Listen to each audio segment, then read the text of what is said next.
Hello and welcome to Australian Transformers Weekly. We are the Quintessontial Transformers podcast. I forgot we wrote that note into the run sheet last week.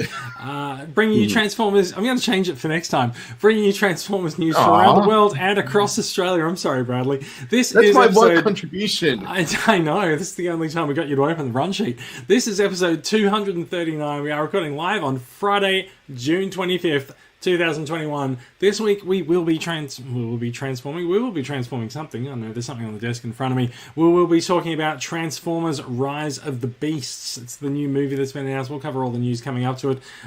We've got a lot of Transformers have suddenly turned up in Australia this week as world first, so we'll talk about those, and we've got some new acquisitions to cover. All that and more is coming up after this.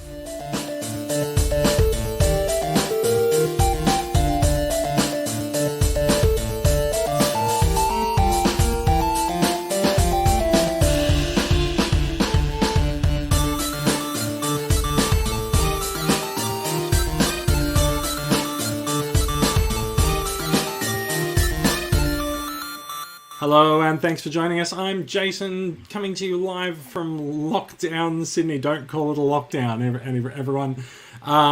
We also have joining me from the other side of the country in a lockdown-free zone because you don't let anyone in. Bradley, how are you doing over there, sir?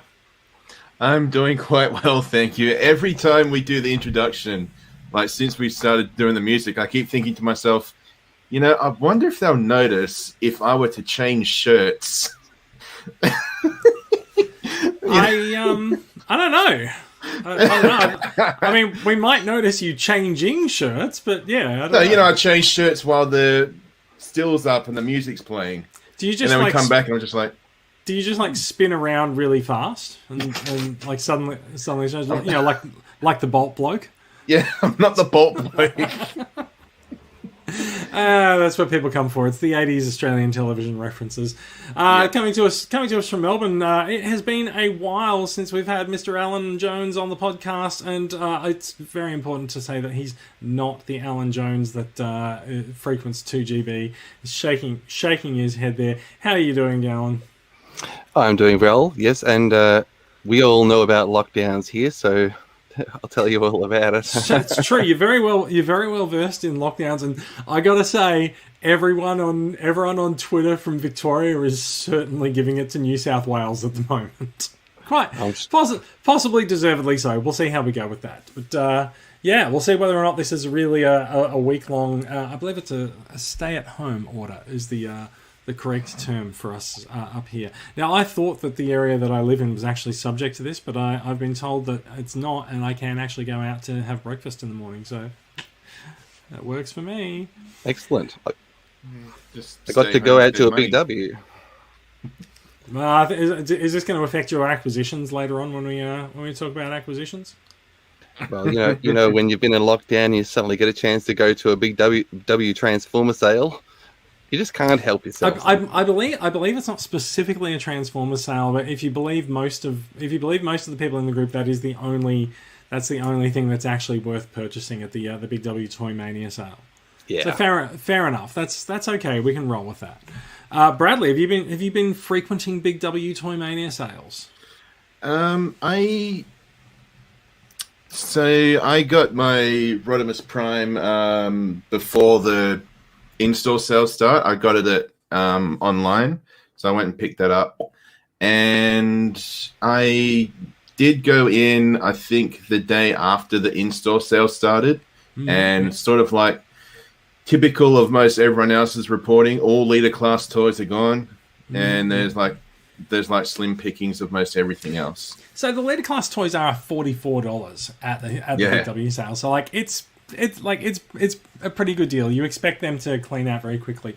I will, however, just point out that I also went to the Big W sale. I've gone to a couple of them. You know, no big deal. There's a couple of Big W stores within like distance that someone can pick up and drive me from here.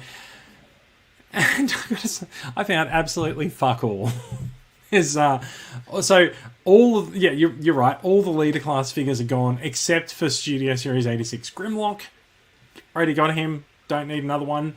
There's a lot there's a lot of Grimlocks on the shelves. Like, just you could get a couple, Jason, and sell them, because there's none here in Perth.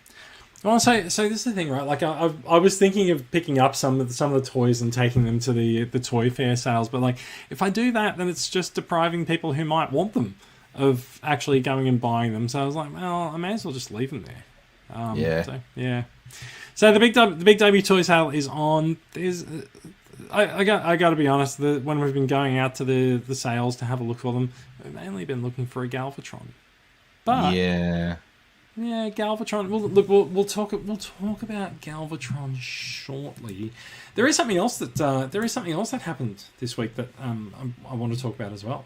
And I got to bring in the screen share to talk about this because holy cow, we had Supernova in Sydney. Wow. We had Supernova in Sydney last week, and this week we have a COVID outbreak. I'm not saying the two are connected. What's the correlation there?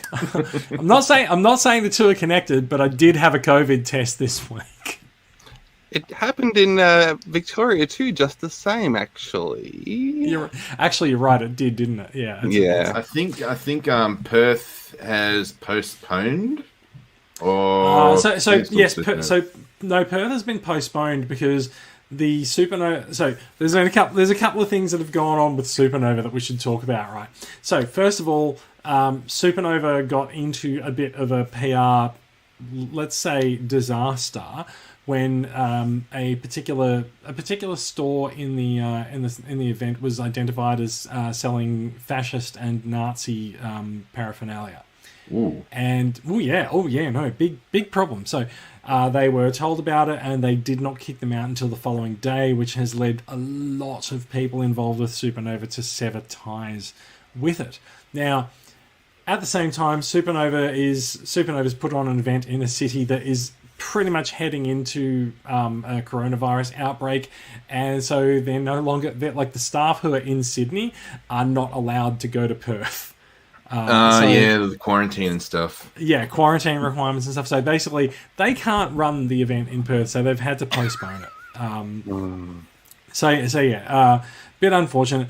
There is, of course, the question of how many staff from Supernova Sydney are actually left to run the Perth event.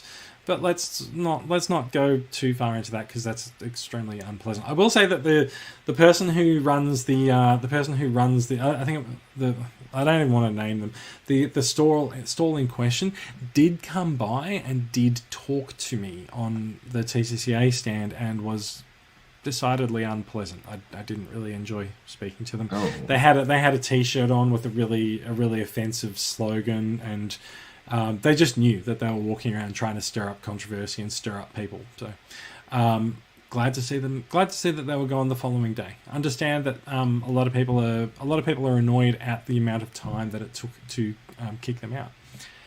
However, Supernova was a lot of fun. It's the first Supernova that I've been to for quite a while. It's the first one that's been in Sydney for quite a while because we didn't get to have one last year because of the COVID pandemic. But very nicely, Supernova gave us a nice big area to set up our wares, and we needed the big area because we had Unicron on display, and in fact, so we've done our trick of sort of giving people the Matrix to hold in front of them and getting a lot of people posing with the Matrix. So you can see I've got a lot of the photos up, doing screen grabs. Mikey also learned how to wield a lightsaber, as you can see here. So that was pretty dangerous. I got the hell out of the way when Mikey came back to the stand with a lightsaber, and yeah, lots and lots of people. Some cosplayers came by, and people had lots to say and look at when it came to the stand. Also, Cobra Commander came by and was decidedly busy. He looked at his phone a lot. And then he took the time to threaten me, and it was it was a fun time. He also he annexed the stand. Okay, I was just thinking it must be difficult for him to have private conversations. Well, then he opened the Matrix, so we don't really know what the hell was going on. All bets are off at that point.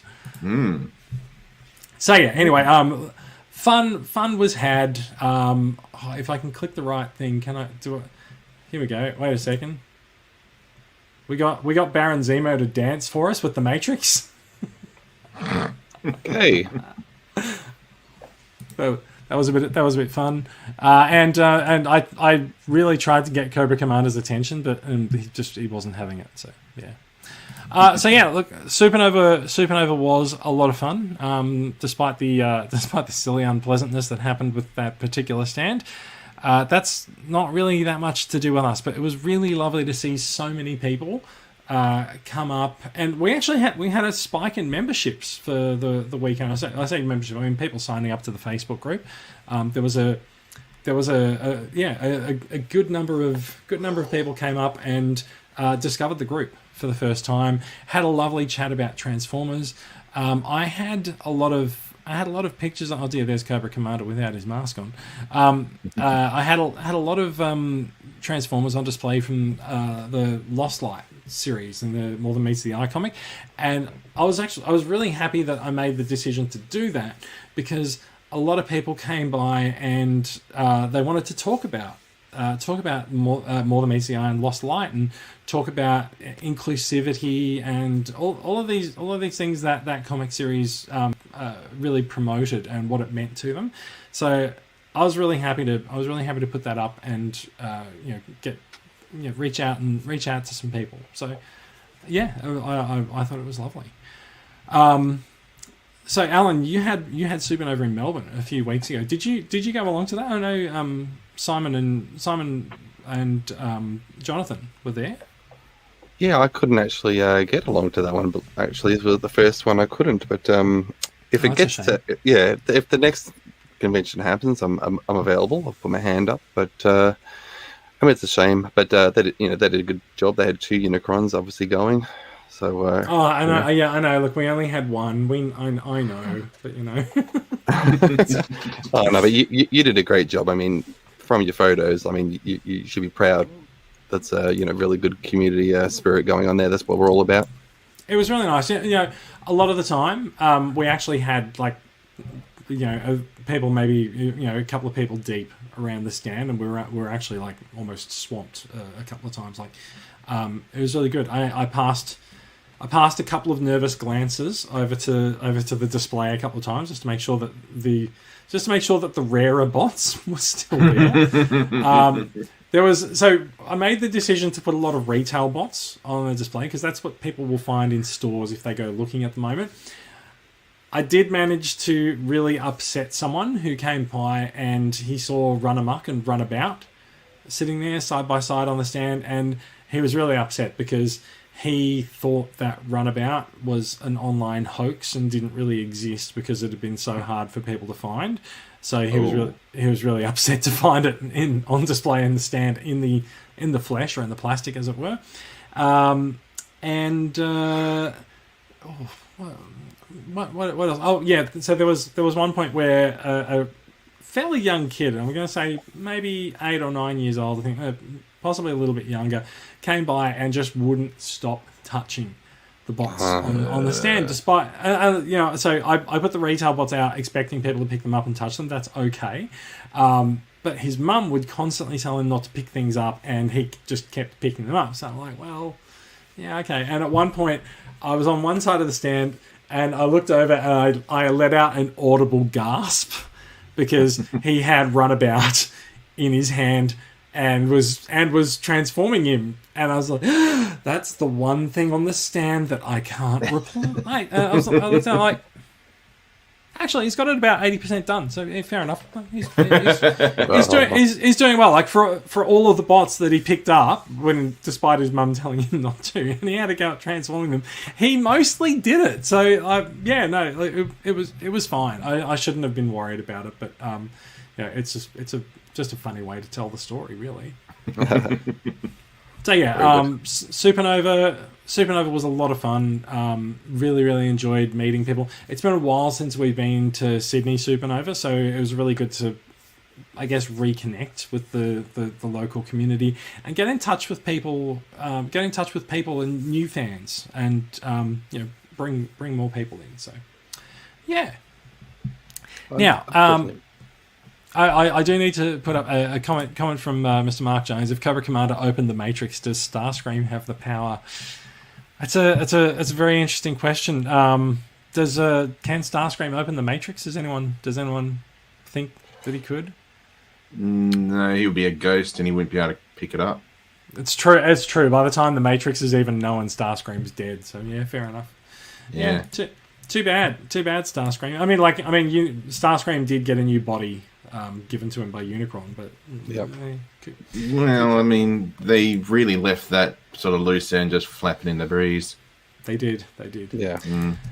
All right. I think it's about time for us to talk about some news of the week and possibly news of the week. Fortnite? So in fact, no, because I'm thinking about the stories that we do have coming up, and it's definitely news of the week. So, Okay. without further ado, I'm going to put the screen share back in, and we're going to lead up with some news of new figures that are hitting Australian store shelves this week. It's happened. Was it 1, 2, 3? Actually, it keeps happening. And some of them I have in here and some of them I don't. So Generation Select Transmutate has hit Australia. She's been distributed out to some customers from EB Games already, and others have been able to go in store and pick her up. As you can see here, we've got photos from Corey Fenton's post in TCCA just this morning. So showing what she looks like in the box there. Very neon blue and gold theme there. So is Transmutate something that you guys are going to be picking up? I've already got two of her. Not this toy, already though. got it? Oh, okay. Oh, Not this toy, yeah. What is the old mode? So she's a repaint of is it Paleotrex? Brother? I was hoping you might know. She's a repaint of one of the fossilizers. There's a new head design, but generally everything else is just some things are painted bright blue. It's there for the completionists. In fact, looking at the photo here, I was going to say that I think it's actually been molded in bright blue and then painted gold in some places. Oh, so, gold plastic. It hadn't really occurred to me actually, but there's a trio of brightly coloured fossilizers in the Kingdom lineup. There's Transmutate, Tricranius also counts, and also the purple Paleotrex that came with the Megatron spoiler pack.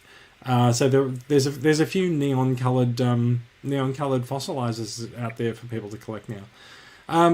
So yeah, this is Transmutate. We did talk a little bit about her at announce time. As I said, if you ordered her from EB Games, you should be able to pick her up in store. I think she might have been on Amazon for ordering as well, but official release around Asia appears to be July 1st. So we've gone about a week early. While we're talking about official releases being July 1st for things, we also have seen Shattered Glass Blurr turn up.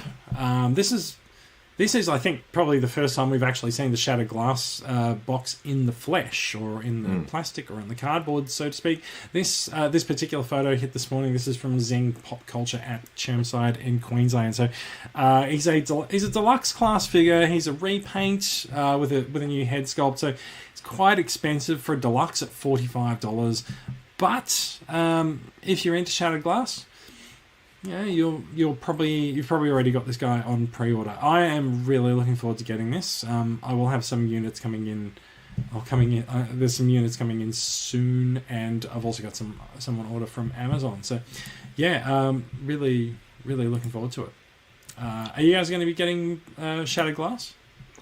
At the risk of you hating me even more, Jason, I've already got the BotCon one from 2008. I think the packaging is really good. If they redo, say, like the Prime in that something like that packaging, if the whole line. I'm sorry. Did someone just have like a car go past there? That wasn't me.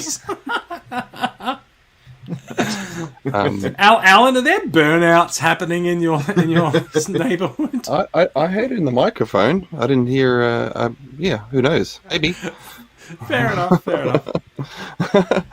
What was I saying? Yeah, the packaging art's great. I think if they made a consistent Shattered Glass line, say, even a redone Prime like that. So you want them to sort of bring up the Shatterglass Prime and Ratchet set from last year and release them individually in this I think they should. I think they will. Maybe I think it's a maybe on that one.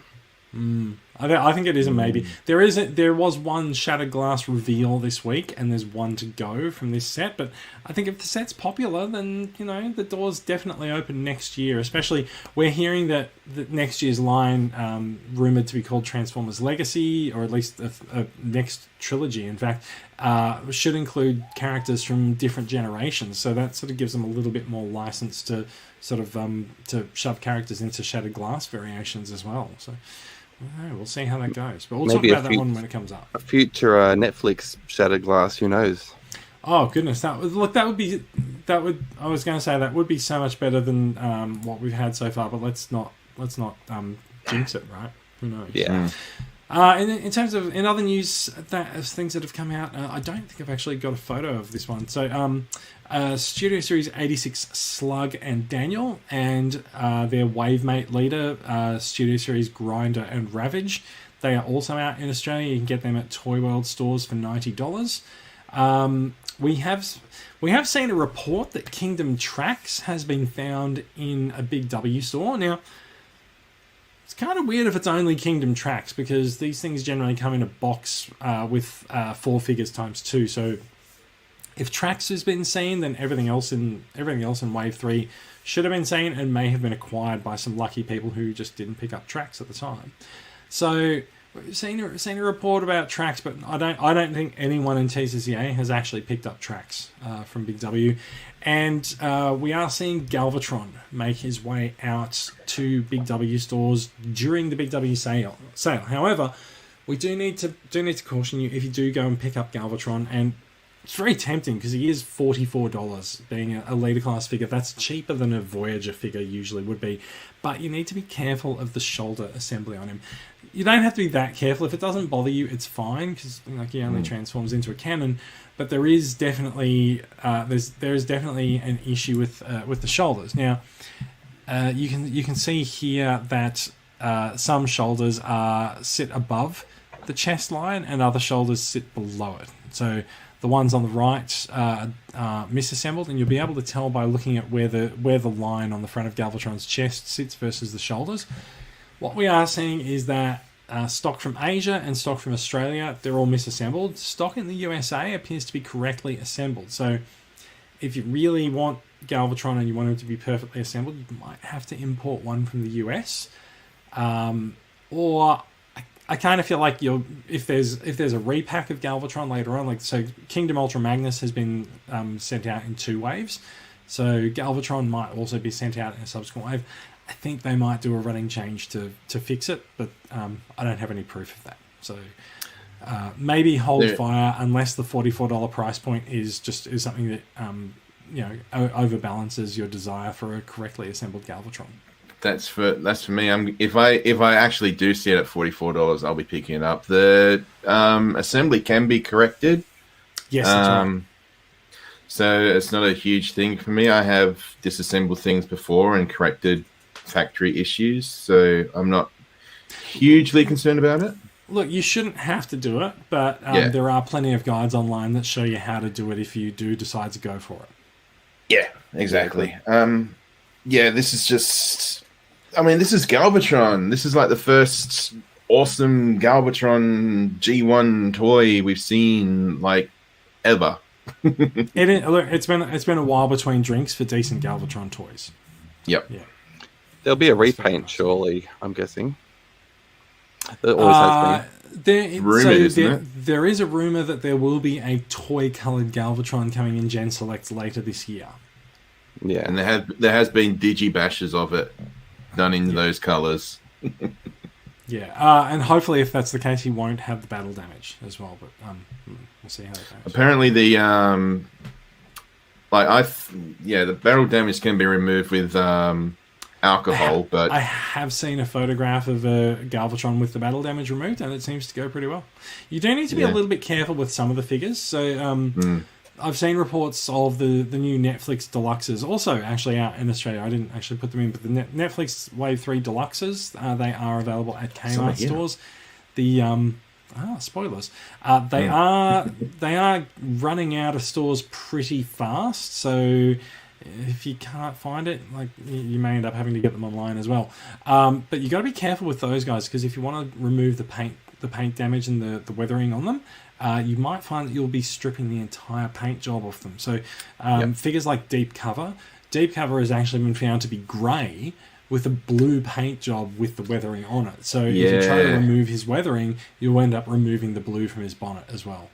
Yeah, so definitely if you're on the fence and you think, if I could just remove the weathering, do your research. Because if you try to remove the weathering, you might actually be trying to remove the part you want to keep. Yeah, that's true. So yeah, got to be a little bit careful of them. Finally, while we're talking about local releases, a little note that we found tonight that Rodimus Prime has been price matched on Amazon to the Big W sale price of $109. It's a great turnout. If you order it from Amazon now, he will be shipped to you mid-July, which is not too bad. That's prior to the end of the Big W sale. The sale goes on for some time. But we've always seen that people have issues picking up the Commander class figures at Big W sales, so it's good to have another option. And also, if you've got Amazon Prime, that's $109 with free shipping.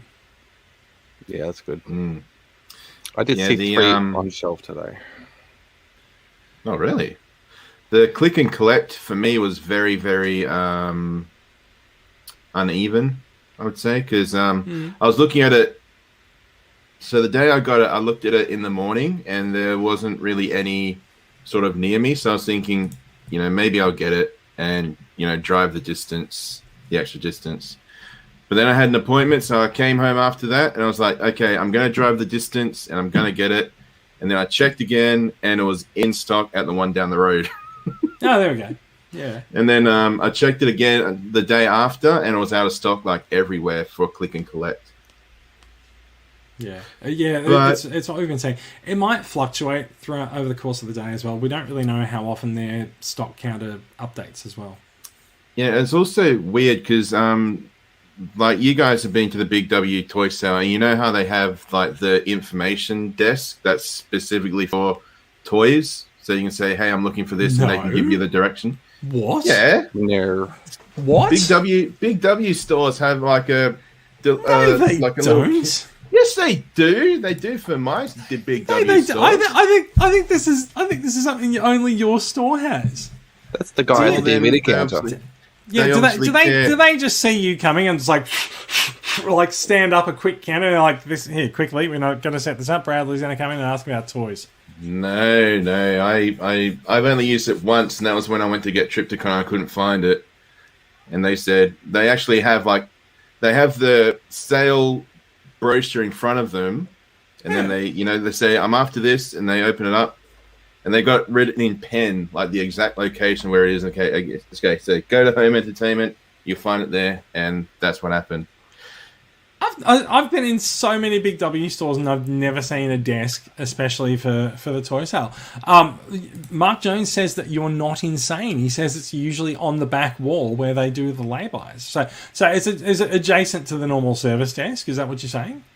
No, it's so where you walk in, it's sort of just there.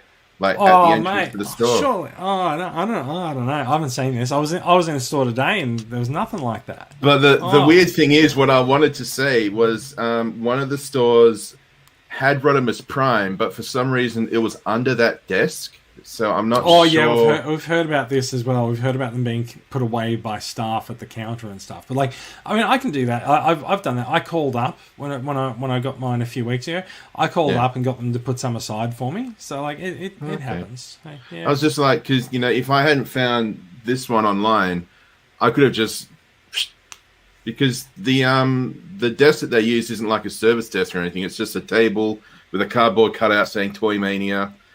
So I could have just reached under the desk, grabbed one, and no one would have said, "Hey, don't." I mean, it's a toy. I think it was. I think it was stock that they just forgot to put on display. Oh man, I don't think it was on that's hold for crazy. anyone. It's crazy. Yeah, fair enough. Paid for it. I mean, Yeah. yeah. I mean, look, as long as you pay for it, that's fine. Yeah, I'm not saying I would have stolen it. I just would have, taken it from this place where it's not on display and just bought it. Fair enough. Now, I don't know if you guys heard this week or not. I mean, like, it's a little bit of niche news. You might not have heard it. There's a new Shattered Glass figure has been announced. Okay. Pretty happy with this. Like, Shattered Glass. Oh, wait a sec. Hang on. Here we go. Bradley.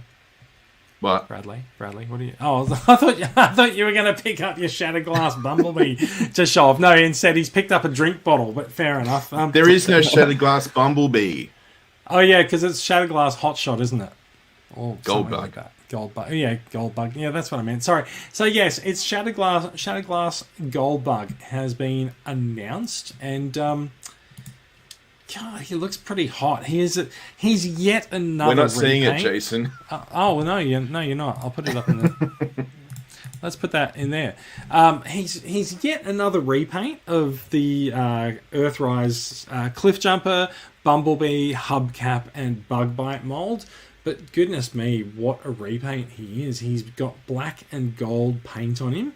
There's parts that have never really shown up as painted on these figures before. He's got a new head sculpt, so he's black with gold and gold highlights and even blue highlights in there as well. And he's pretty damn sexy, I think. What do you guys reckon? He's making me hopeful, and I've seen people comment about this, that we might actually get a Goldbug toy, like a regular Universe Goldbug. Interesting. Maybe that's something that might come up next year in the Legacy line. Like I feel like they're not done with all these molds. I also had Rob Franklin echoing our video chat on Wednesday night. Black Gold Texas Tea. Very good. Shattered Glass Gold Bug. Yeah, they've done a good job. They put some thought into the distribution of the colours. I mean, there has been some black and gold, other versions of Bumblebee, like the stealth modes and, like the ones in the Prime and various things like that. So I think it's pretty good. That's nice. The car. Yeah, the alt mode really looks the part now. Like, previously the alt mode just sort of looked, it's a red car or something, but the black with the gold highlights on it for the alt mode just really make it pop, I think. It looks like what's it, Knight Rider? He certainly does. Like, he looks like any kind of black sci-fi car, really, doesn't he? It's a bit of G2 mixed with Knight Rider. Yeah, very true. And he can, it's basically what you're saying is it's G2 Knight Rider. Very good. And of course he can do the ski trick as well. Not that Shattered Glass Goldbug skis, but yes. So there's a picture of what he'll look like in the box there, and so we mentioned earlier that this guy is the fourth of the 5 announced figures. They haven't announced the 5th one, but so we've got Blurr, who's out today in Australia, Starscream, who is also actually coming out pretty soon in Asia, at least. Blurr and Starscream are both due on July 1st. Megatron and Goldbug will be due later in the year, and we are hearing that the 5th Shattered Glass figure is likely to be Jetfire. Now, if that's really true, like if it's true and it's actually the Commander class Jetfire, and it could be a different Jetfire, who knows? But if it's Jetfire, wow, pretty impressive. And in fact, you know what? The paranoid part of me has actually just realised what they'll do for Shattered Glass Jetfire if they don't want to actually do Commander class. What's that? Tetrajet? No. Earthrise? What's the Transformers Top Gun collab? Maverick. Oh, it's a mold that's never been used, and it would kind of suit Jetfire. I don't know. I wonder. What's the scale class for Maverick? He's kind of a Voyager. Okay. But that's just me fucking with you, right? Because we have heard that there is a second Commander class figure coming up for release later this year, and we didn't really know what it was until these rumors came out, and they started to become proven true. And Goldbug was on the rumor list as well. So the last figure on the list that was rumored earlier this year is Jetfire. So the only Jetfire figure that's been recently released would be the Commander class. So it kind of matches up. But at the same time, I also wouldn't be surprised to just see a weird spin and not break out of the Deluxe and Voyager size class for Shatterglass if they were to do that. I'm just thinking that it's weird. It would be weird for a Commander class toy to be in such a niche collector's set. Yeah, it would be weird.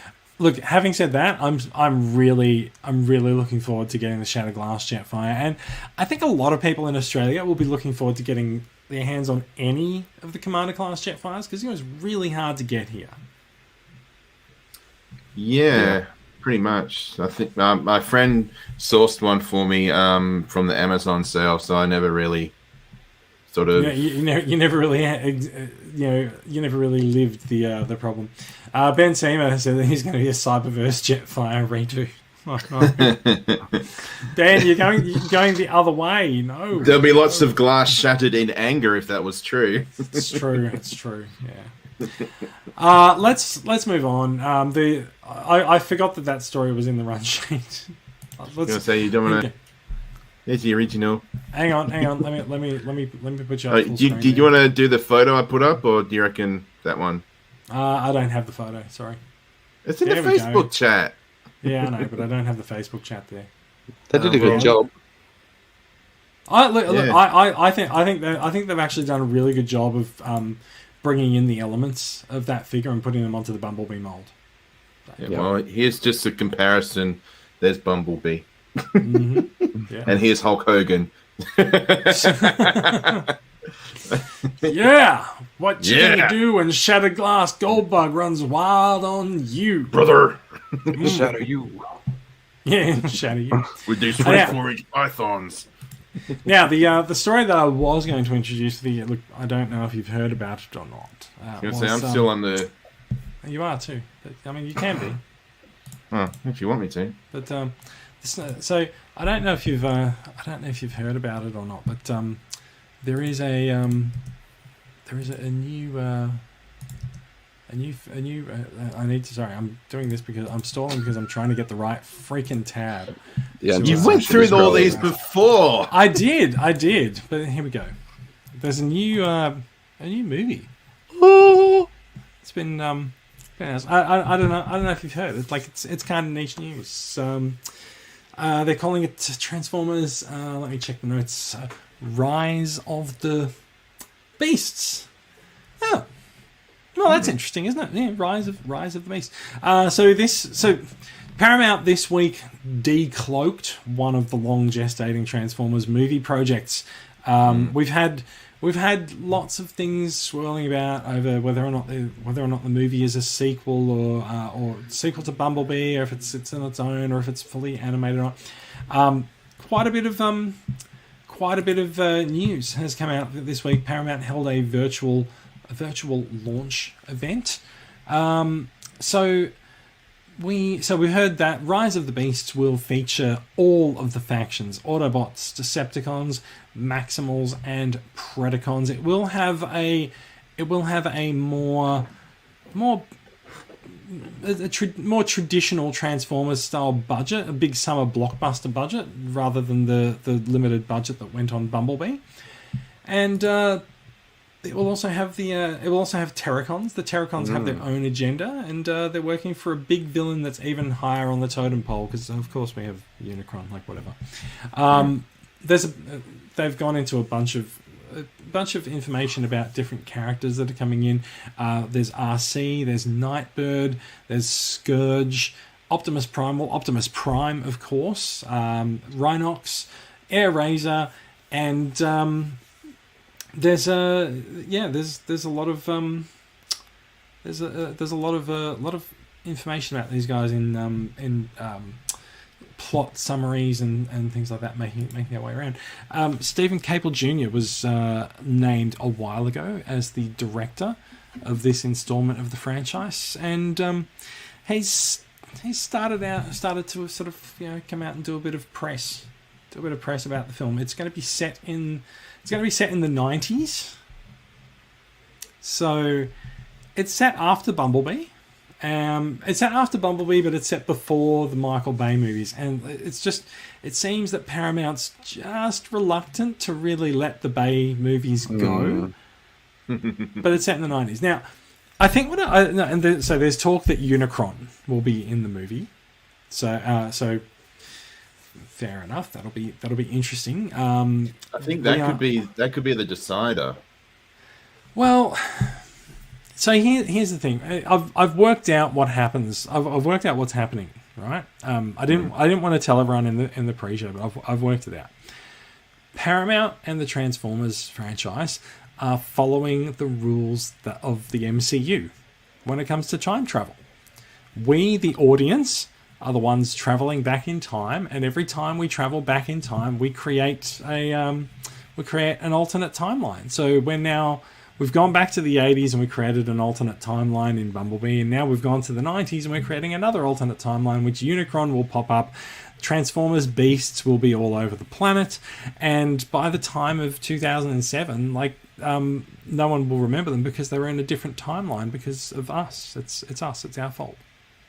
Yeah, they pretty much. Yeah, they've done the was it Fox X-Men rule? Yeah, if you do like a really shitty sequel, you just start setting the movies in the distant past. Mm-hmm. That way, it ripples up, and then everything's gone. Yeah. The things that happen in the past affect the future, and then suddenly the original 3 movies are gone. Yeah, that's great. Now, there's been quite a bit said about this. There is going to be apparently there's going to be a massive. So Optimus Primal is going to be huge. He's going to be more King Kong size apparently. Rhinox is the brains of the group. Airazor looks similar to a real world bird and has blue glowing eyes.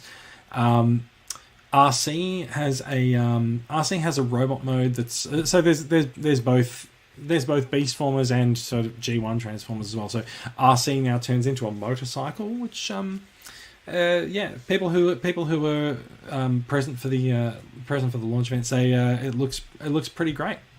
So yeah, it doesn't look anything like previous RCs that we've seen. Now, there's no screenshots for this new RC, or no? Nobody was allowed to take any photos. So I'm wondering if it's going to be like Prime RC or the Bayverse RCs, which are just standing on wheels and then their upper body sort of over there a bit. Apparently it's nothing like the TF1 or Revenge of the Fallen toy line, which is what you're describing. So I'd say she's probably going to be more like a Prime. So, cool. We have also heard that Moving Picture Company, who did the visual effects for The Lion King, they are going to be doing a lot of CGI work. I mean, no surprise, they'll be doing the work for the Beasts in Transformers: Rise of the Beasts. So it will be interesting to see what they bring to the table in animating robots that are disguised as beasts, pretending to be beasts on a planet where they're not meant to be. Anyway, that's gonna be weird because in the cartoon Beast Wars, they had to be beasts to protect themselves from the excessive energon levels. Mm-hmm. So I wonder why they're beasts in the mid-90s. I predict time travel will be involved. The sequence of time traveling where they go back and then they come back or something. Oh yeah. What we haven't really spoken about is that I mean, it's not really too much of a surprise, but main character will be our Optimus Prime, as voiced by Peter Cullen. Cool. There was some talk after the Bumblebee movie that Cullen wanted Prime to have his own movie, and I I think they've sort of gone, well, we can make the next movie all about you, and that's kind of the same thing as giving you an Optimus Prime movie. So what we've heard is that Cullen, Paramount and Co have said that Cullen can do Prime for as long as he wants to. So yeah, like that man has a very secure job. He only has to give up the job when he wants to. So yeah, let's just hope that he'll kill Prime. They pass the Matrix on to Optimus Primal in the movie. Hey. Oh god, I'm just hoping that maybe Optimus Prime will be voiced by Gary Chalk. It'll be nice to have him back in Optimus Primal. I think there's a good chance that they might bring some of the iconic voices from Beast Wars in for it. I think there's a recognition from Paramount now that they should probably not mess with the voice casting, and that fans expect the characters to sound a certain way. Well, it's just we know these characters by their voices. A lot of that's. I mean, we know them by their look as well, but in fact, the looks will probably be quite different. And the toys. The toys. Well, don't know. We've got Kingdom toys with a lot of these figures as beasts this year. We'll see what happens in the next couple of years. Most importantly, the release date is it's only a year away. So all of the effects work is going to be done. I don't know if they've actually started shooting yet. Or not. Yeah. Yes, the effects will all be rushed. But so June 24th, 2022, which is why this event was held this week, is because it's pretty much putting a stake in the ground and saying 1 year from now there's going to be a new Transformers movie. So does that mean if it's within a year, does that mean production has already started, or surely? We've heard various things. We've heard various things about that, whether or not they're actually shooting. I believe they're shooting in a few places. So I think they're actually shooting in Montreal. Okay. So, they're shooting in Montreal, and I'm not sure if that's actually where they've managed to set some of the movie or not. But so there's a lot of things that have come out about it, and there was also, unfortunately, Lorenzo de Bonaventura also issued a special message to Chinese fans of the Transformers franchise, because Lorenzo. Are we meant to be seeing something? Nope.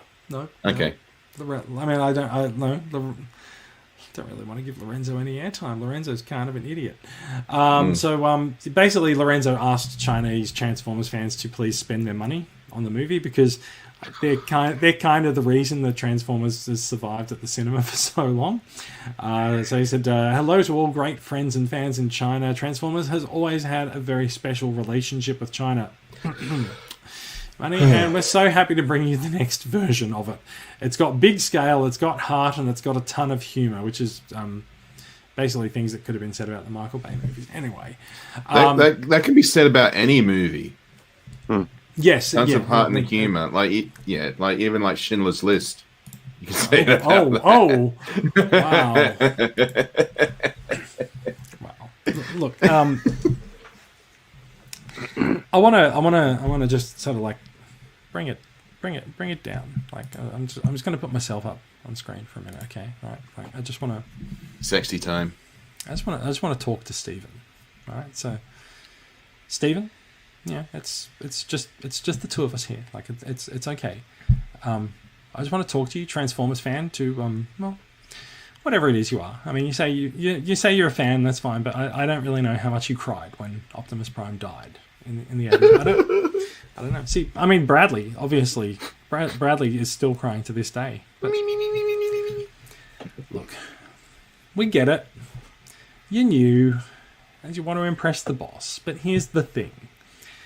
Nobody's really that happy about the Bay movies, so you don't have to be careful about treading on them. Like, you can get rid of the Bay movies. It's okay. Like, we give you permission to excise the Michael Bay movies and tread all over them from a continuity perspective and do whatever the hell you want, right? This is just, like it's special dispensation. If you needed permission from the fans, I'm giving you permission to do this. At the same time, we're also confused about Bumblebee, right? Because we liked Bumblebee, but we don't really know if we should invest anything in it, because like the setting and the characters, they've kind of just been wiped away, right? Like, we're talking about this movie that's being set in the 90s now, and at no point does anyone think, maybe we should go and check on Charlie, see how she's doing. Like, surely Bumblebee would want to at least be pen pals with Charlie, perhaps. Like, I don't know. I mean, look, I get it. Haley Steinfeld's going to be big star by now, and so maybe you can't get her for the movie. So fair enough. And Lorenzo, he's kind of an idiot. Just don't do press conferences with him, or at least maybe just stay at least 50 yards away from him, please. Just in case you get sucked into his vortex of stupidity. Okay? So look, if you can do that, you can keep us on side, just turn up, say the right things, make the fans happy, maybe, just maybe, there's a future in the franchise for you. Alright? We're going to check in later, okay? Oh, and it's okay. Nobody's going to get a copy of this. It's just between you and I. Right. Well, there you go. Oh, man, I've never slept better. Yeah, sorry. Like, I just needed to... I was just gonna say, you can pretty much sum it all up with just one simple thing. Cast Megatron. That will be what breaks you from the Bayverse. Not if he's beast mode Megatron, it won't be. Well, yeah, I mean, G1 Megatron, obviously. So cast him. I mean, you could say, hey, we've got Megatron in this movie. People think it's G1, fine. People think it's Beast, fine. But you've got yourself a way out of the Bayverse by having a conscious Megatron. A conscious Megatron is the... Who knew that having Megatron be awake is actually the thing that can cure us from the Bay movies? And also, you say this now, but they'll do it, and then at the end of the movie, something will happen, and he'll like drift back off to sleep, or just nighty night. It'll be like Mario in the Mario games when you leave him alone for like. Well, no, because they did establish they did establish that Megatron was under the dam for quite a while. They moved him there. Did it? I know, but like maybe John Cena got busy and forgot to check in on him in the 90s. No. People would remember it. There would be Transformers tech around. But actually, no, because they reverse engineered a lot of stuff from Megatron. They did. Or who knows? Yeah. Look, it's getting a little bit messy, and this is why I think the simplest explanation for this is that we are following the MCU time travel rules. We've created new realities by traveling back to the 80s and the 90s. That's it. It's easy, right? It's easy. That's the only thing that you need to worry about for an explanation of how this all works. Yeah, it's just I think like when I saw the Michael Bay movies, I was like, what the fuck is this? And when I saw Bumblebee, it had a different feel to it. It was like this is a story that's being crafted and being told by people that respect the franchise and are not just trying to tick the boxes of an action movie summer blockbuster. This could be very true indeed. Maybe I don't know. They can still do it. They can still have an arc crash there. The future Optimus crashes back in the past, time travel, whatever, and they can come up with anything just to make. So us happy. Did you just say future Optimus crashes back in the past or whatever? Yeah, the Michael Bay Optimus Prime. No, that's fine. I'm here. I'm here for it. Go on. Well, go on. Then he can redo his alt mode into the G1 Optimus Prime. Yeah, there you go. He had that in Bumblebee, and yeah, well there you go. So yeah, I reckon time travel for sure. Yeah, time travel. It solves everything, especially problems of your own making. I'm sure Unicron is going to send the Terracons back in time, and then they get from their stasis, they're going to have to get the Optimus Primal and Optimus, then because they're in. Do you know what I think would be insane? Do you know what I think would be explosions? If, Lots of explosions. No, that's going to happen anyway. No, what would be insane would be if Unicron in Transformers: Rise of the Beast, like we said, Unicron is rumored to be a villain that makes his presence known. It would be mad if he was actually Unicron from the Netflix series. Mm.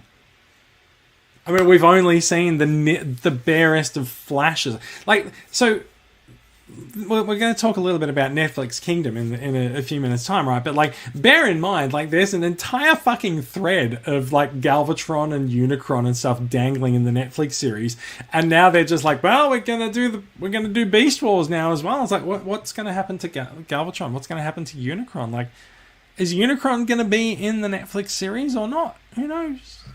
Who knows? Maybe they're just going to, like, set him up for the next movie. That would be mad, wouldn't it? I asked him. He's not saying anything. No, I mean, he wouldn't. He's a bot of few words. Yeah. Yeah. I think. Did he say anything about, like, going to your doom? No. You've got to watch him. Don't turn your back on him. Well, if they don't have Optimus Primal as a King Kong size, maybe they can.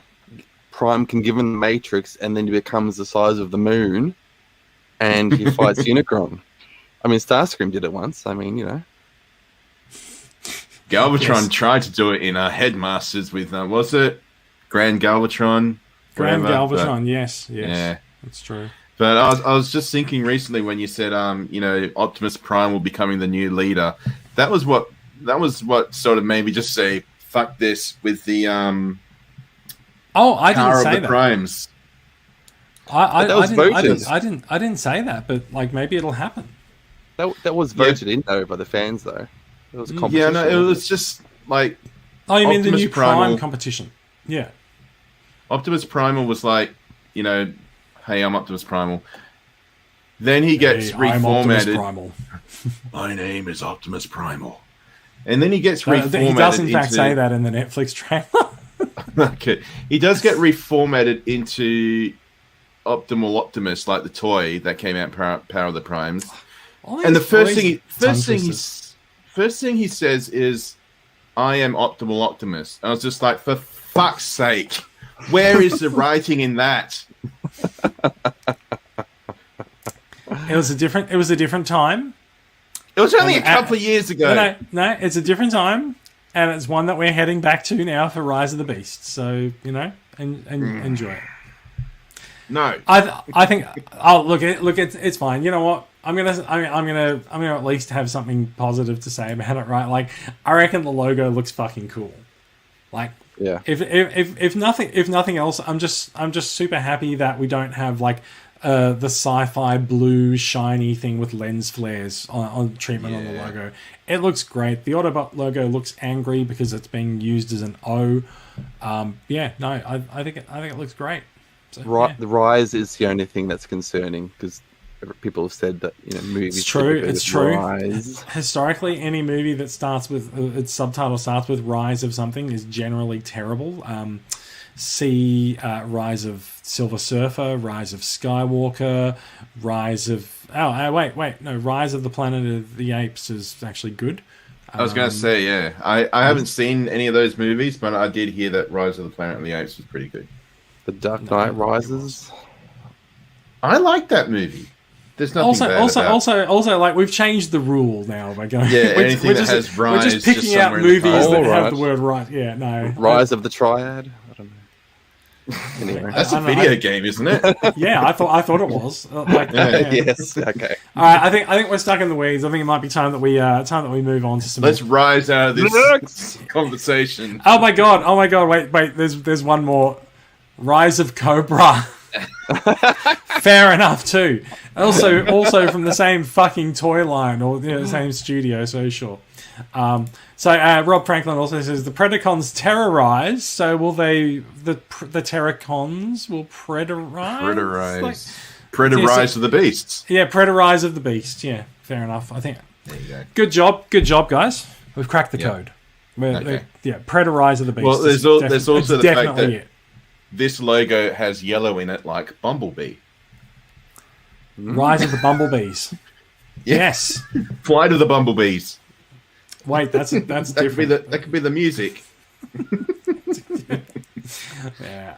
All right. I think it's time we moved on. Yep. A couple more toy reveals before we finish up for the well, I'll say the night, the week. Brand new stuff just got revealed a few hours before we went on air. It is the latest figure in the buzzworthy Bumblebee line. He is a tiny little core class Cybertronian Bumblebee, referencing his appearance in the first episode of the G1 cartoon. I don't think there's any photos of his alt mode except for the one on the box, which shows his little squished up skiff mode, and he comes with little energon couplings, energy couplings, whatever. I thought they were earbuds. Yes. Yeah, you can clean your ears with them if you have trouble. But look, it's the little core class Bumblebee is actually one of the most fun figures that I've seen released in the last few months. So I'm really happy to see them revisit that size scale with another figure. Really happy to see it like a hopefully a decent version of Bumblebee's Cybertronian mode. We need Wheeljack too. Yeah. So this discussion was had earlier in another chat group. I'm like, I gotta say, good luck getting Wheeljack into a product line named Buzzworthy Bumblebee. I don't see it happening. Maybe there'll be something that will happen in one of the future lineups to sort of pair him up, but yeah, I don't think it's going to happen. I was trying to think of a W word beginning with Wheeljack, but I don't think there's anything appropriate for this time slot. That was the whole point of those rods. He was putting the rods into Wheeljack in the first episode. Mm. So there you go. Yeah, like put the rods into something else, you know. Besides that Wheeljack, people have lit up about the rods. Mark James says, are they inanimate carbon rods? Ben's up on the rods, and anonymous Facebook user is asking why we can't have a 2-pack. Well, look, you can't have a 2-pack because it's been announced as a 1-pack. Like that's what it looks like. So yeah, Jack Worthy Wheeljack. There we go. Wheel of Fortune Wheeljack. You can get a Burjo moustache. Oh dear! And here I thought I'd conquered the '80s references in this show already. I was going to say, if you want to have a Wheeljack to be in scale with this guy, he would have to be leader class in order to actually fit him in. Because remember, yeah, and then there'll be a third party kit with a black box. Can we perhaps talk about how his box is like 4 times the size of the figure? Yeah, and how the background is honeycomb. Yeah, I mean, like that's not too surprising. Of the rods, you see. I do think I actually think there's something up with the box. Like the box looks a bit photoshopped. I don't know, but I do wonder if that's actually something that's come out of the release of the original core figure. Is whether or not he actually needed to be in a bigger box to justify his price point, perhaps. And also, I'm pretty sure that this one is probably going to come in at a deluxe size class. When you say core figure, do you mean the one that came with Spike, or is there another one that I don't know about? Yeah, so there's the Buzzworthy Bumblebee, the Buzzworthy Bumblebee line figure that is called Bumblebee and Spike Witwicky. The Bumblebee figure is a core class size. So he should have been $20, but he's paired up with the lump of plastic that is Spike, which adds $10 onto his price, and that makes him $30, which is a deluxe figure. And so, like, they probably should have just packaged him up as a deluxe anyway. Do you think also this might set a trend for future lines? Instead of having Cybertron Optimus Prime, they'll just have Origin Optimus Prime? I was wondering that as well. Like, I think we might see the use of the word origin come up a little bit more in the future. Bear in mind, we have just had what was meant to be, all of their Cybertronian modes in War for Cybertron Siege, but I think that we might see more use of the origin moniker going forward.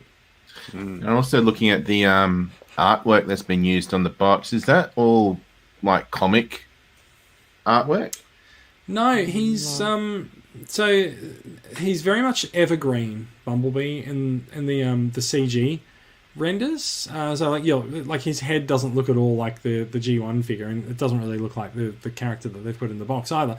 There is something that I think looks like it's meant to be a still from the cartoon, but I think it's very clearly just it's a new rendition, because that's not what Bumblebee looks like in the cartoon. That's why I was like that. That's why I was asking if it was comic stuff, because that just looks like comic, and the bottom left looks like 80s comic Bumblebee. Maybe I don't think the 80s comic Bumblebee was ever that detailed. But yeah, I think gold. I think it's artwork that's meant to evoke evoke those feelings, but I don't think it's actually any particular time period. Yeah. But yeah, so to go back to the question, I do think we'll see the words origin used a lot more. Let's remember that the next lineup that's coming up is said to be a trilogy that's called Legacy, and the first year of that is apparently going to be called Evolution. So we might see Origin used a little bit more in the Legacy series. We'll see. We'll find out. So everything's a trilogy for the last decade or so, isn't it? Pretty much. Yeah. Yeah. It's nice to know that they have a sort of a few year plan, but it's just why trilogies?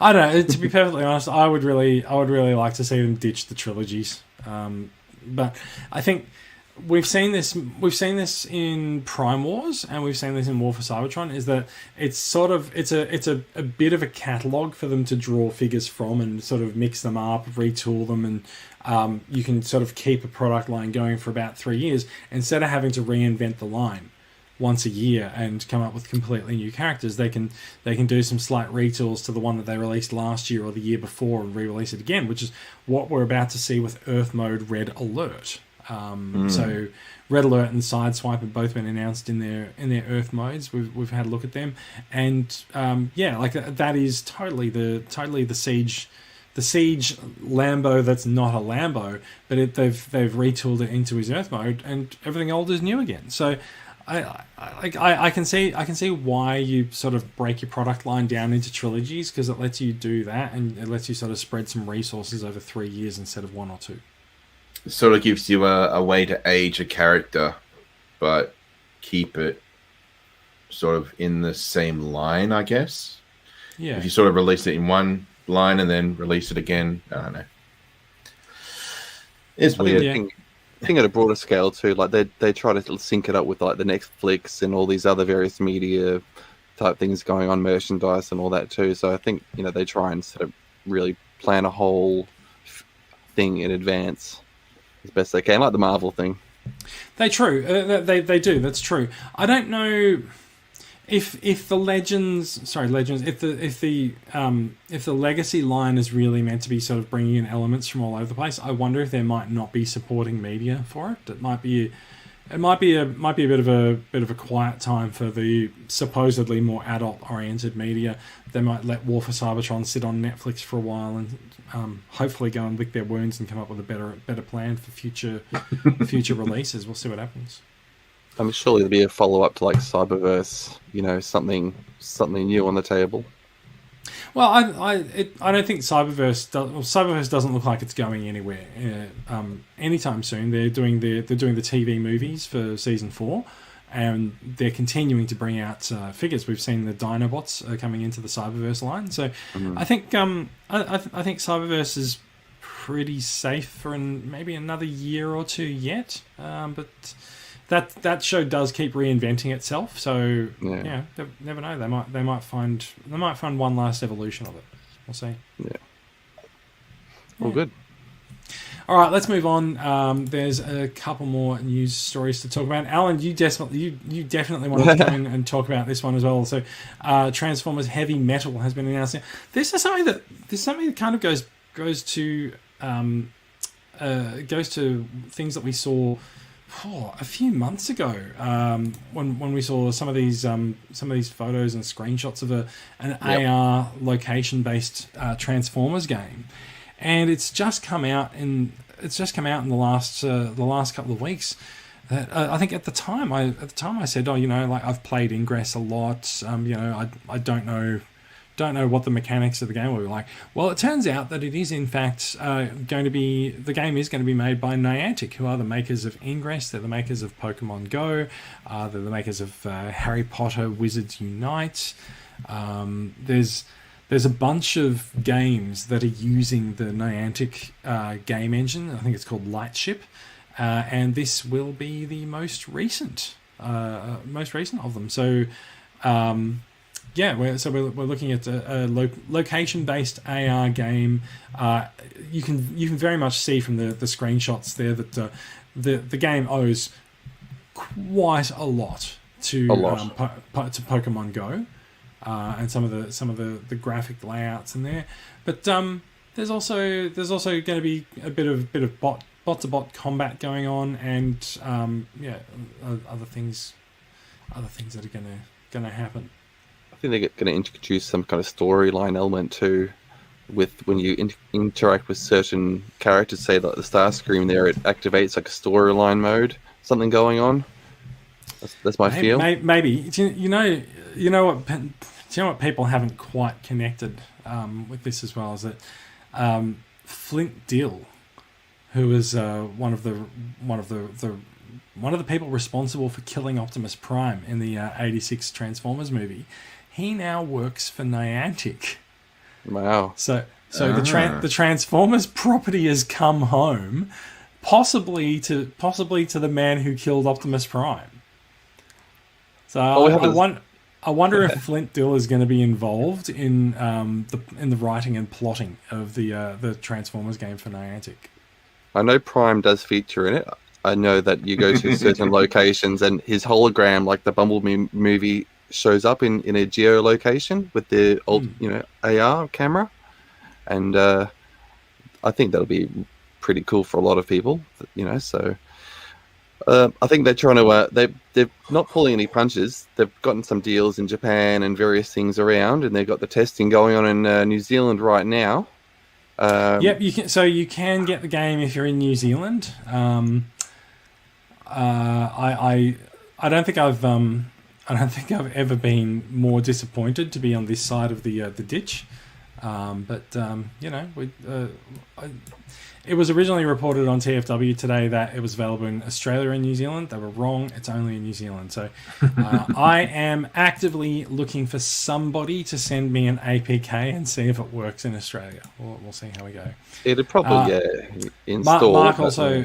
Mark also points out, it'll definitely install. Mark also points out Flint Dill needs to be a playable character that we can all kill repeatedly.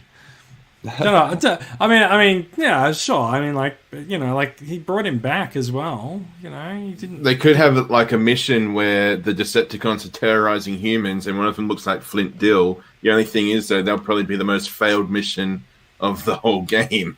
Where no one's like, I'm not going to rescue him. Fuck off. Yeah, it'll be like it'll be like the GoldenEye N64 games where it's just like, why is the person that I'm meant to be rescuing walking headlong into danger? I'm definitely looking forward to it. I think with the success, I think that when Pokemon launched, I was in Japan when they launched Pokemon originally, with everyone in the streets playing Pokemon. Pokemon Go? Yeah, so yeah, right. This is. I think they're really, banking on a whole this franchise to really get people out of their houses again with their masks on and start walking wherever they are allowed to within 5 kilometers. Be like Optimus Prime and wear a mask. Rob Franklin also points out that Flint Dill was also involved in writing the IDW Autocracy trilogy. So yeah, also interesting. I actually did not clock his involvement with those. They were all right, but yeah. I feel like... There you go, ahead. I was going to say, with the Ingress mechanics, with the whole factions, I felt they could go back a bit more to that, with the Autobots and Decepticons, if you choose your side, basically, and it's just the entire Earth is literally geo-mapped as a battle between Autobots and Decepticons. Yeah, I could do that. Could well be. We'll see. The screenshot that we've got on screen, there appears to be some kind of an overlay system going on. So you've got the regular streets, but then there's something overlaid over that seems to possibly That could be like a battleground or something. Yeah, I'm wondering if it's some kind of a battleground designation. I'm trying to work out. Have they said like if this is meant to be like G1 inspired, or is it like its own reality? Because they haven't really said that.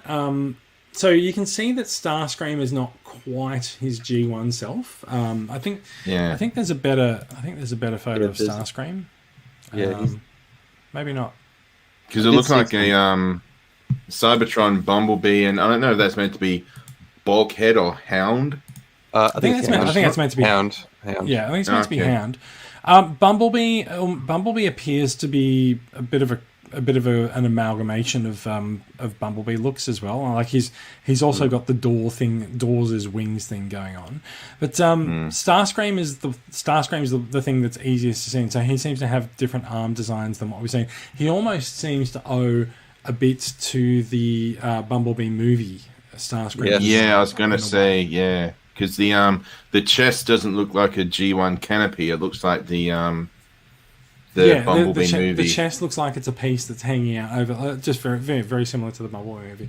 It's not clear. I think this is the kind of thing that will become clear in the coming weeks as to which generation they're going to. But yeah. So one little clue when I was watching some footage of someone playing it was you have obviously a battle with Starscream as the beginning of the game, and at the end of the battle, I think he hurt his foot, and it's done in a way to homage the movie where he hurts his my leg.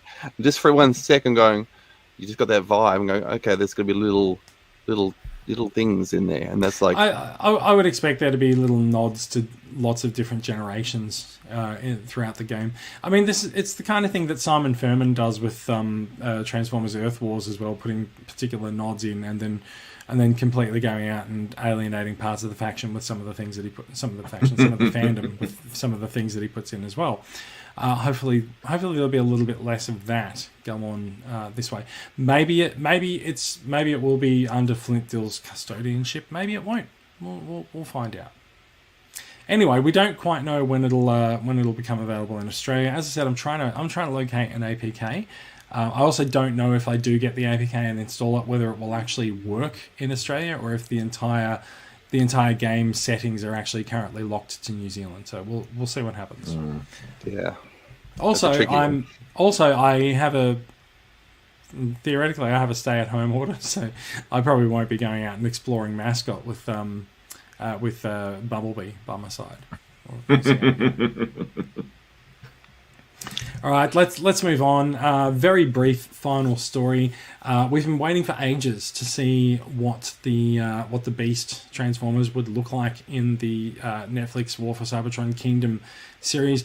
The series does land in a little over a month on July 29, and we haven't seen anything of the series yet in terms of sort of animations or previews. That has changed this week, but it's only changed in the very, very slightest of ways. Netflix uploaded a new on Netflix video that featured about 10 seconds worth of footage from the cartoon, and there's enough to see in there that Optimus Prime's voice actor hasn't gotten any better.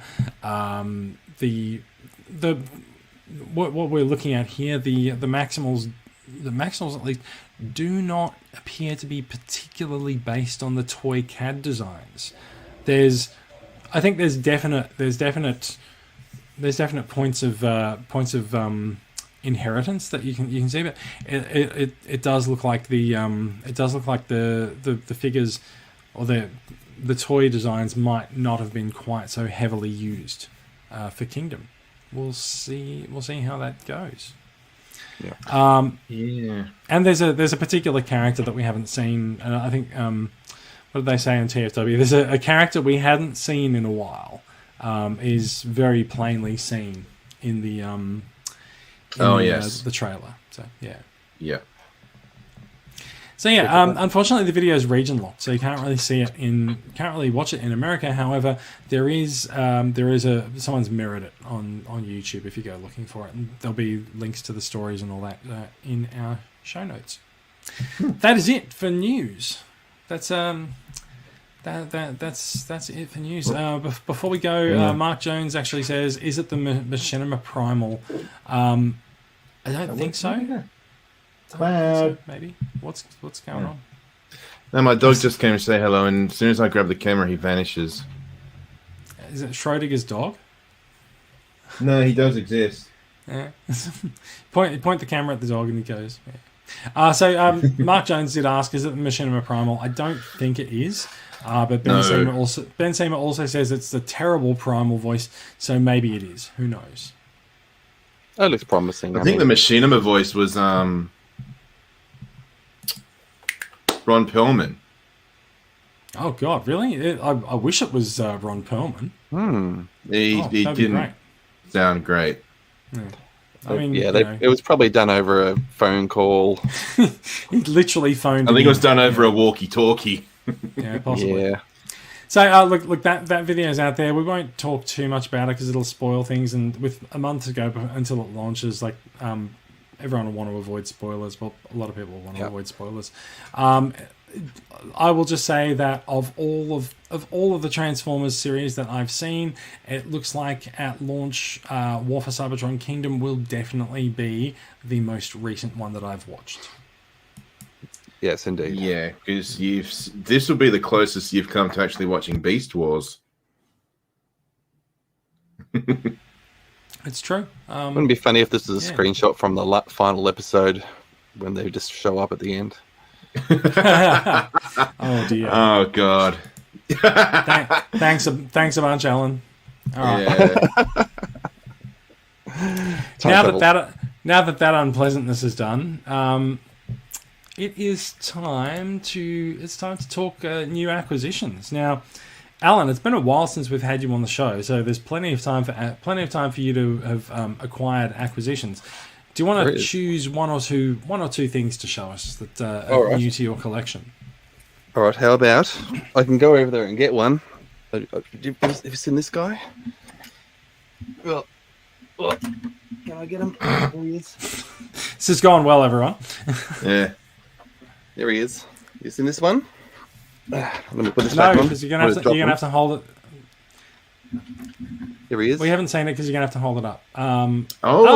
That's Star Convoy. Is it Star Convoy or is it? Yep. This is the Ocular Max Star Convoy I have. Well, we definitely haven't seen that. Yeah, nice, very nice. They basically took the G1 toy and literally made him fully articulated. Fully articulated. So. I haven't seen very much of this.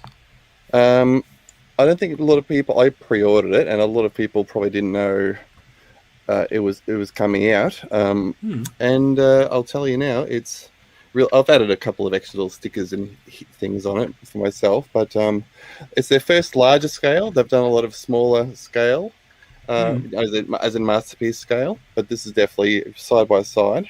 The fully he hasn't got the electronics like the original one, but he has got rubber, and there is some die cast in there, bit of weight. Highly recommended.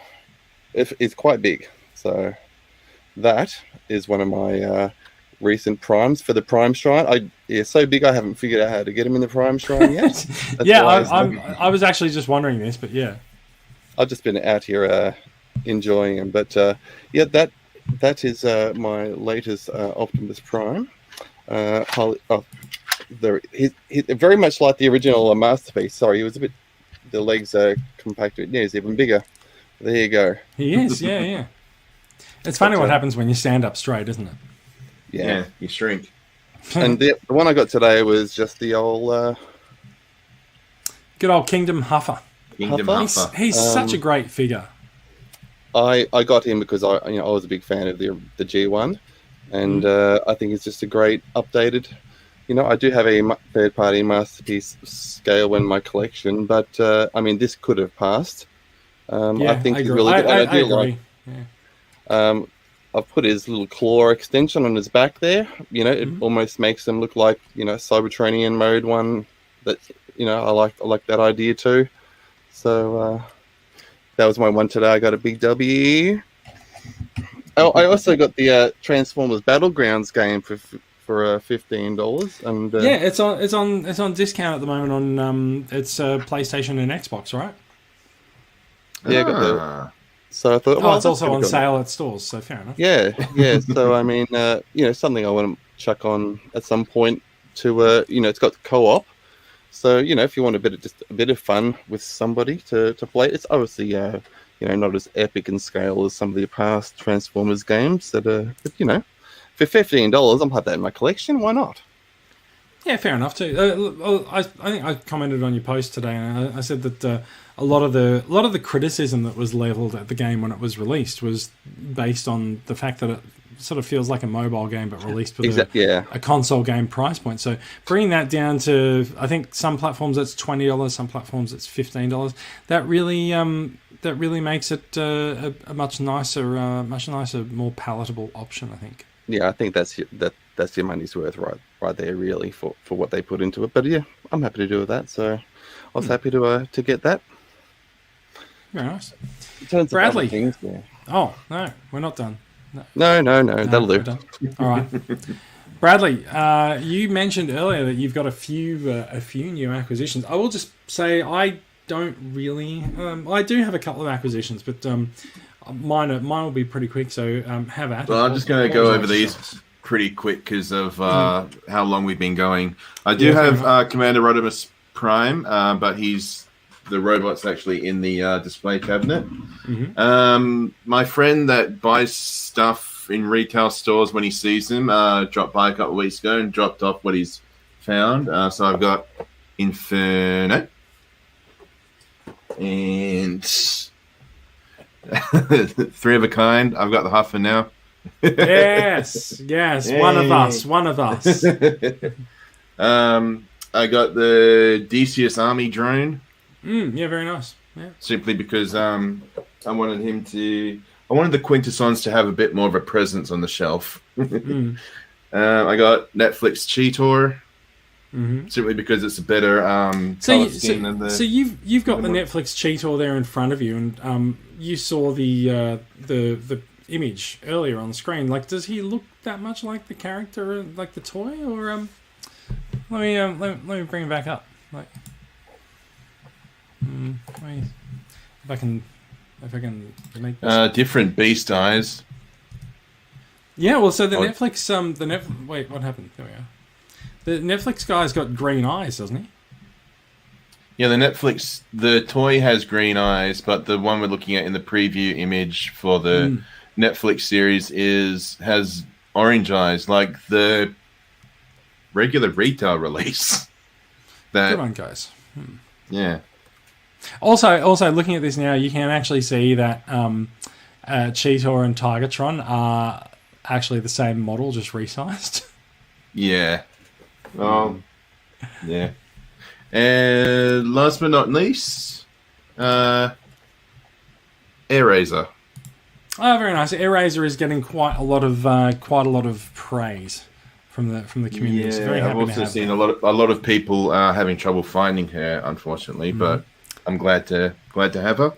I actually saw several of her today in Big W and in Kmart stores. So I think perhaps there's been a bit of a trickle on the releases, but I think they're turning up in more stores now. Okay, cool. What have you got, Jason? What have I got? It's been a few weeks since we've done a show now. I don't quite recall if I showed these guys on the last episode or not. No. So what we have here is it's either a botcon or a subscription service. I'm not quite sure which. Elita 1. And look, let's be honest, she is one hell of a shell former, just like the figure that she was a repaint from. But so I decided that I liked pink Transformers, so I grabbed her when she came up for sale in the group. And the same seller that was she's going to fall over. The same seller was also selling the Razor Claw from the same year. Now, this is probably one of the first characters that I've got of this vintage, and like it's really pretty nice. Like everything's got ratchets. Listen to everything move around there, and like it's all pretty cool. Everything's gonna click in, and everything moves and clicks in a very, very satisfying way. So, and did you hear that click? Yeah, right. I mean, the only sacrifice is any of the like articulation, like ankle tilts and stuff, is just not there. But it is what it is. It's a product of its time, and it's pretty fun. So, just I like to have a bit of a different collection on my shelves than what a lot of other people look like. So like that's why I've got a lot of the subscription service figures, a lot of the bot content figures, and so when I see things like that come up, I'll also tend to go for Gen Selects over the retail releases, except where the retail releases are so few and far between that I can't help it, because I just need to get something new into the collection. I'm just curious, what does that Alita 1 turn into? She's like a gunboat kind of thing. Okay. Things flip down there. She's a massive shell former. But, and that's shell former, not shelf warmer. But Oh, it's not too bad. She's still pretty fun, and also like I love the craziness of this massive gun. The gun the gun uses the Cyber Planet key, stunningly designed in pink, and all of her projectile weapons are nice transparent blue. So pink and blue going with the color scheme is very nice. So those are. Do I have any other new acquisitions? Oh, I do. Hold on a second. I'll just let me bring up the photos of her from the Supernova Gallery, because she's still actually. You acquired a girlfriend? that would be surprising on a number of levels. Yeah. But let's go here. I did get the Ocular Max Eris Culture. And she's still in the box outside because I packed her up after Supernova. But I've got some photos here of her on the stand, and so this is essentially, as we've been calling her, she's Lady Tarn. She's the female equivalent from a different parallel universe. Seems extremely prescient of them to release this basically the week that Loki did certain things on Disney Plus, but she's fantastic. She's really well articulated. There's lots of parts that move. The only problem I think is probably the hands are just sort of held together with friction. There's no pins in them, but the fingers are fully articulated, so she can do the end of the road Galvatron pose. That's not her. And so you see there, she can reach out. So this is essentially, it's an Ocular Max release, but it's not the Ocular Max Perfection series. So it's the first of a new series. They're calling it the Infinite series. I think Infinite or Infinity series. And the idea is that it's essentially sort of MMC's kind of take on Shattered Glass, where they're going to do alternate versions of particular characters, whether it's a gender swap or something else. She's fantastic. She really is great. The tank treads that you can see on her forearm there and on her back, the tank treads work. Like they move around. So in battle tank mode, like she rolls around on tank treads. It's fantastic. It's really good.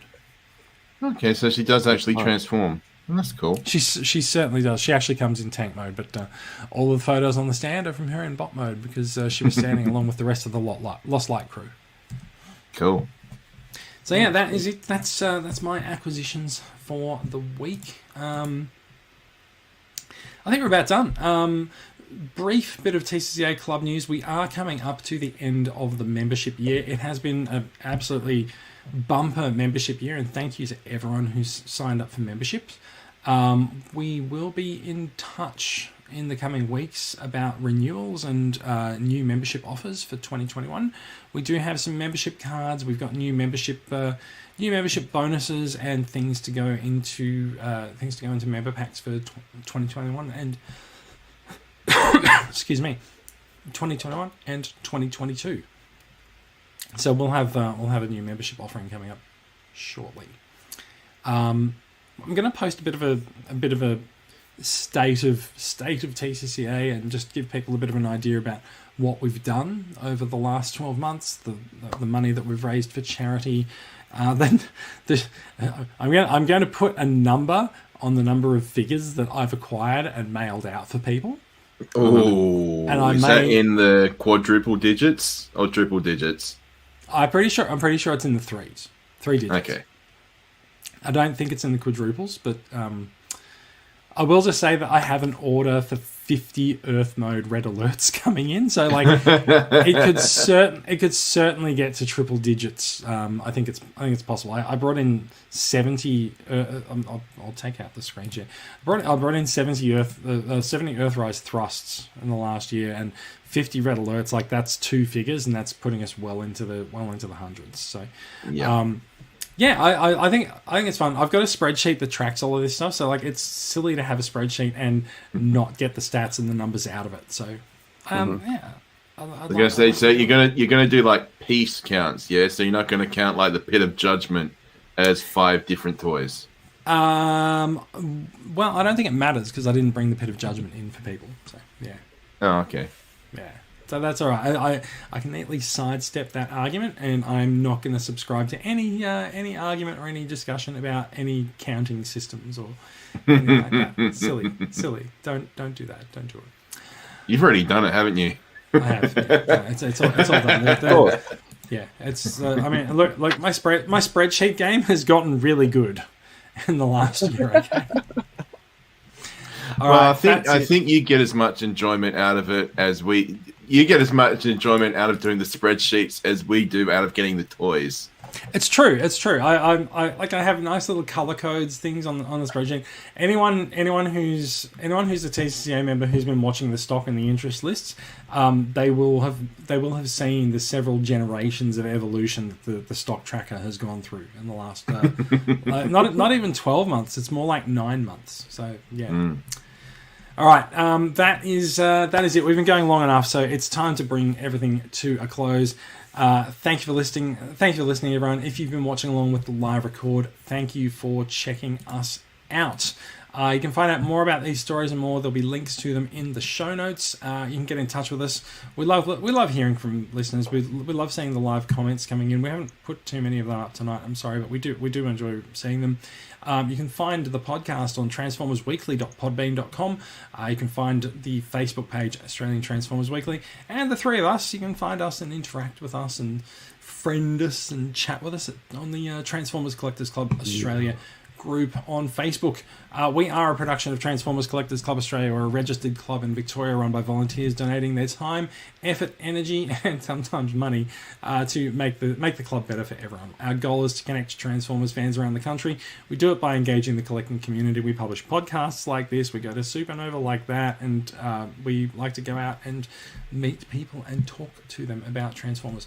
You find out more information about the benefits of TCCA membership, such as getting Earthrise Thrust for a reasonable price. Sorry, but they're all gone. Or how to show your support for what we do at transformerscca.com.